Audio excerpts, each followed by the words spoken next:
resembling April clouds. Especially you.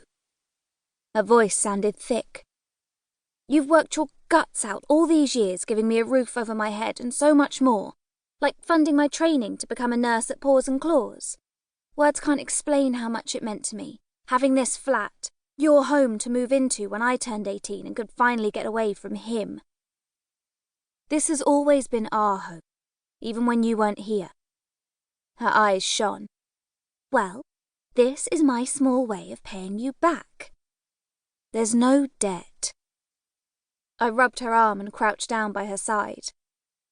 She closed the screen of her laptop and turned around, face flushed as I stood up. Let me do this on my own. For a change, let me take charge. But had she checked the reviews on TripAdvisor? And I'd have to find a way to subtly remind her about holiday insurance. The last year or two, she never seemed to understand when I was simply trying to help.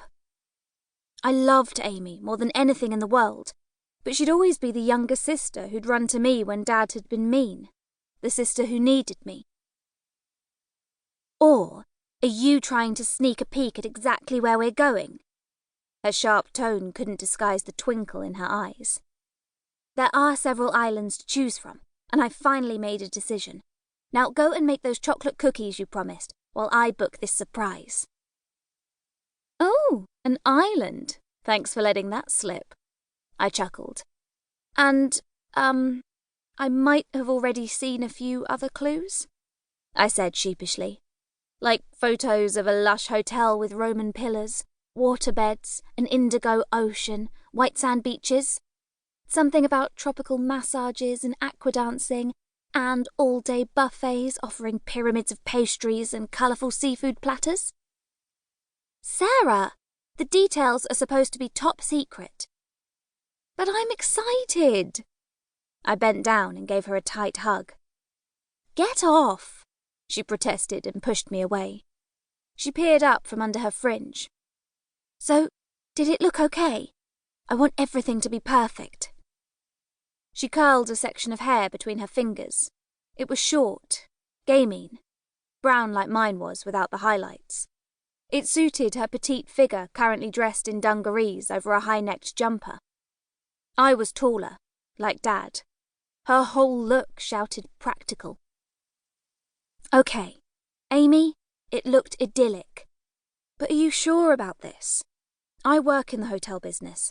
My day is spent in hospitality, even though Best Travel doesn't exactly offer 5-star accommodation. But you work with animals. You love the outdoors, hiking, getting down and dirty with our window box. Spa treatments and fine dining aren't exactly your thing. They could be, she said in a bright voice. I raised an eyebrow. All right. We both know manicured nails would chip within an hour on me, and I'd rather climb rocks than have hot stones placed on my chakra points. And I'm a little concerned I might get bored. But who knows? I might enjoy the pampering, and it wouldn't be a selfless break. Feeling that I was finally doing something for you, that would give me a sense of well-being that no fancy massage could ever match. Whistling, out of tune, as Amy never ceased to remind me, I went into the kitchen. It was only the size of Dad's and my stepmother's ensuite bathroom.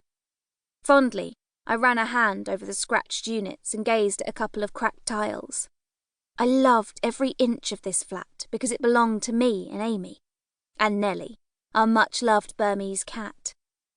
She was 10 now, and became more regal as years passed. She padded into the kitchen, sat by her bowl and tidied her tail into a circle around her body. I took out flour, butter and sugar. I can't help worrying about Nellie if we're away for that long, I called through to the living room. It was cluttered with Amy's animal ornaments and my beauty magazines, framed photos of the two of us, and several shelves of novels, romance for me, thrillers for Amy. But I didn't mind the lack of space in what was already a cramped room. Those objects were proof of the new, happier life we had now. Sarah, I'm a veterinary nurse. I told you. I've a queue of great people offering to look after her. Or don't you believe me? There was an edge to her voice. Of course I did. It was just my habit to worry about Amy and Nellie, my little family.